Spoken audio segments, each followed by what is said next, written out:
This week, the United States Peace Corps marked an important milestone, the 50th anniversary of its existence.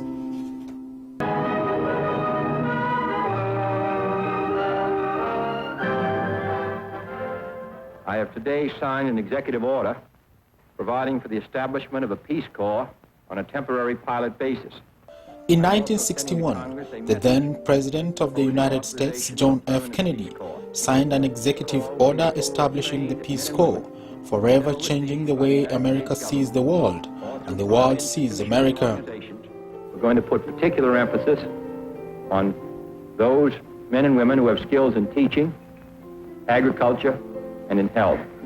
Today, one of President Kennedy's most enduring legacies can be found in the over 200,000 current and returned Peace Corps volunteers who have collectively given over half a century of service to the cause of peace.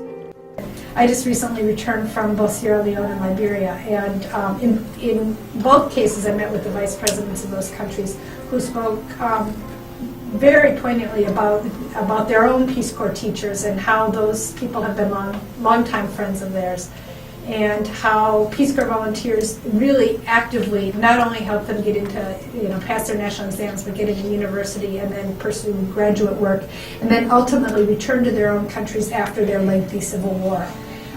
These were lifelong friendships that were developed by Peace Corps volunteers. Here leaving for Africa, a Peace Corps contingent is given a personal farewell by the President. Most significantly is the presence of Peace Corps in Africa and the enormous contribution that they have made towards various development projects across the continent. America is truly represented through the Peace Corps. I was a young African-American male in the United States, decided to join the Peace Corps. I was ecstatic when I got selected to go to South Africa. It was the best thing that could have ever happened to me. I did 3 months of training in a small location outside of Pretoria. I ended up getting posted in the north, in the former Transvaal, now called Limpopo province. And it was during those 3 months of learning Northern Sotho, the language I was going to speak, of learning the culture, of learning the skills that I would be using to work with schools in South Africa, with communities in South Africa. By the time my training was over, I was probably the happiest kid in town. I said, hey, I'm going to my community, I'm going to live there, I'm going to work there for 2 years. This is what my life has prepared me for this.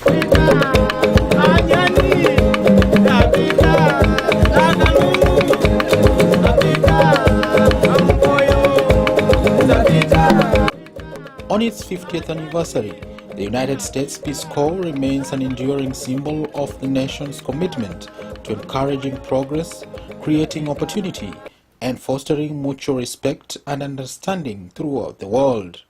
Growing up, I had a teacher who was a volunteer in the Philippines. I've never been in the Philippines. I don't know anything about the Philippines, but I knew that several days a month she would come in and wear the clothes and cook the food. That's happening every day, and if she's a teacher for 40 years after serving, how many students are there like me who shared in her experience? But there's that every day, but there's also business leaders, media leaders, politicians here in town. We have 4 members of Congress who served as returned Peace Corps volunteers. The former governor of Wisconsin was a returned Peace Corps volunteer. Over the past 5 decades, Peace Corps volunteers have served in nearly 140 countries, bringing a wealth of practical assistance to those working to build better lives for themselves and their communities. From the first group of volunteers to arrive in Ghana and Tanzania in August 1961, they have been emissaries of hope and goodwill to the far corners of the world, strengthening the ties of friendship between the people of the United States and those of other countries.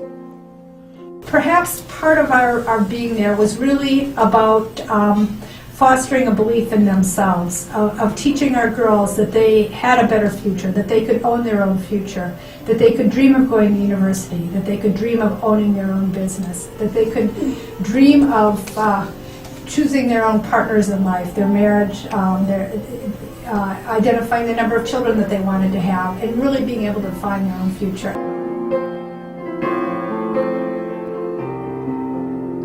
Volunteers help address changing and complex global needs in education, health and HIV/AIDS, business and information technology, agriculture, environmental protection, and youth development.